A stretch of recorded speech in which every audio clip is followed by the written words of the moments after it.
साल के अंत में होने वाले मध्य प्रदेश, राजस्थान, छत्तीसगढ़ के चुनाव 2024 के चुनाव के सेमीफाइनल के तौर पर भी देखे जा रहे हैं। ऐसे में सत्ताधारी पार्टी भारतीय जनता पार्टी चुनाव को कतई हल्के में लेने के मूड में नहीं है। वैसे भी भारतीय जनता पार्टी के चुनाव लड़ने की रणनीति का विश्लेषण किया जाए तो बीजेपी के लिए यही कहा जाता है कि वो हर चुनाव अपनी पूरी ताकत के साथ लड़ती है, फिर चाहे वो लोकसभा के चुनाव हो या फिर किसी मेयर का। इसी क्रम में पार्टी ने मध्य प्रदेश में सूचियां जारी कर दी हैं। अब राजस्थान में बीजेपी की पहली सूची का इंतजार हो रहा है। एमपी में जारी हुई तीनों सूचियों में बीजेपी ने अपनी टिकट बांटने की कुछ नीतियां और फॉर्मूले भी स्पष्ट कर दिए हैं। चुनाव जीतने के लिए बीजेपी सांसदों, केंद्रीय मंत्रियों को भी विधानसभा चुनाव का टिकट देगी। वहीं परिवारवाद को लेकर भी बीजेपी ने रणनीति साफ कर दी है। माना जा रहा है कि जिन वरिष्ठ नेताओं को विधानसभा का टिकट दिया गया है, अब उनके परिवार से किसी को भी लोकसभा चुनाव में सांसद का टिकट नहीं दिया जाएगा। पूर्व सीएम वसुंधरा राजे और उनके बेटे दुष्यंत सिंह, पूर्व सांसद राम सिंह कसवा, उनके बेटे राहुल कसवा, सांसद निहालचंद और उनके भाई लालचंद मेघवाल के साथ कई परिवार ऐसे हैं जहां बीजेपी की परिवारवाद की इस पॉलिसी से परिवारों को नुकसान हो सकता है। बात अगर राजे परिवार की करें तो राजस्थान की पूर्व सीएम वसुंधरा राजे और उनके पुत्र दुष्यंत सिंह दोनों ही लंबे समय से राजस्थान की राजनीति में सक्रिय हैं। 2 बार की सीएम राजे राजस्थान में 2003 से लगातार विधायक हैं। वहीं उनके बेटे दुष्यंत सिंह 2004 से लगातार सांसद है। वसुंधरा राजे 1989 में पहली बार झालावाड़ से सांसद बनी थी। उसके बाद 2003 तक राजे लगातार 5 बार इसी सीट से सांसद रही। इस दौरान वो केंद्रीय मंत्री भी रही। साल 2003 में वो झालरापाटन सीट से पहली बार विधायक बनी।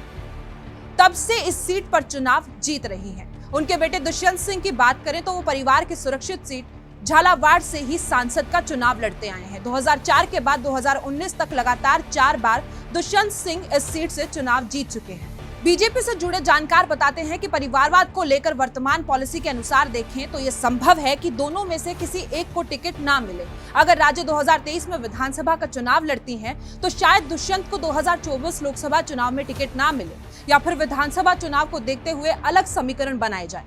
वहीं अगर कसवाम परिवार की बात की जाए तो राम सिंह कसवाम राजस्थान के कद्दावर बीजेपी नेताओं में रहे हैं।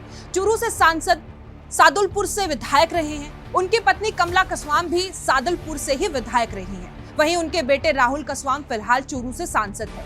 2014 में राहुल कसवाम चूरू से पहली बार सांसद बने थे। इससे पहले 2018 में राम सिंह कसवाम, 2013, 2008 और 2003 और 1993 में कमला कसवाम ने सादुलपुर से ही चुनाव लड़ा। 2008 में कमला कसवाम सादुलपुर से विधायक बनी थी। वहीं राहुल कसवाम 2014 और 2019 में लगातार 2 बार चूरू से सांसद है। जानकार बताते हैं कि इस बार कासवाम परिवार की एक व्यक्ति का टिकट कट सकता है। ज्यादा संभावनाएं राम सिंह कासवाम की है। माना जा रहा है कि पार्टी अब कासवाम परिवार से एक ही टिकट देगी। उम्र को देखते हुए राम सिंह का टिकट कट सकता है। वहीं अगर सादुलपुर से राहुल कासवाम को विधानसभा चुनाव में टिकट मिलता है तो चूरू लोकसभा सीट से किसी और को लड़ाया जा सकता है। बीजेपी के गंगानगर, हनुमानगढ़ सांसद निहालचंद मेघवाल के परिवार पर भी इसी पॉलिसी का असर पड़ता है। निहालचंद और उनके भाई लालचंद मेघवाल दोनों ही सक्रिय राजनीति में हैं। निहालचंद मेघवाल 1996 में पहली बार सांसद बने। मोदी सरकार में राज्य मंत्री भी रहे। इसके अलावा उन्होंने रायसिंह नगर से विधानसभा चुनाव लड़ा।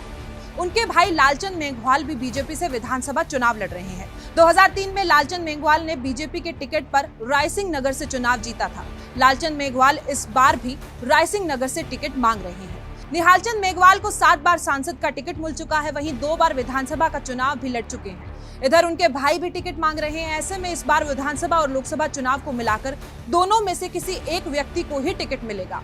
एक का टिकट कट सकता है। परिवार से टिकट देना हमेशा से पार्टियों के लिए बड़ी माथापच्ची की बात रही है। खासतौर से बीजेपी की ये पॉलिसी बनाने के बाद तो और भी ज्यादा मुश्किलें हो रही हैं। मगर इस मसले में कुछ फैक्टर्स का ध्यान पार्टी रख सकती है। जिन प्रत्याशियों की उम्र ज्यादा है उनको लेकर विचार हो सकता है। ऐसे में उनके परिवार के युवा सदस्य को मौका मिल सकता है। हालांकि इसमें ये जरूर देखा जाएगा कि दोनों में से आसानी से जीतने की स्थिति में कौन है। अगर वरिष्ठ नेता ज्यादा उपयुक्त लगेंगे तो पार्टी उन्हीं को टिकट देगी। मतलब साफ है कि मध्य प्रदेश की तरह ही भारी भरकम और हैवी कैंडिडेट राजस्थान विधानसभा चुनाव में देखने को मिल सकते हैं। शायद इस बात के चुनाव के मूड को समझते हुए केंद्रीय तौर पर ऐसा कर दिया गया है। तो इंतजार कीजिए जब भारतीय जनता पार्टी अपने उम्मीदवारों की घोषणा करे और राजस्थान की गर्मी में सियासी पारे को और बढ़ा दे।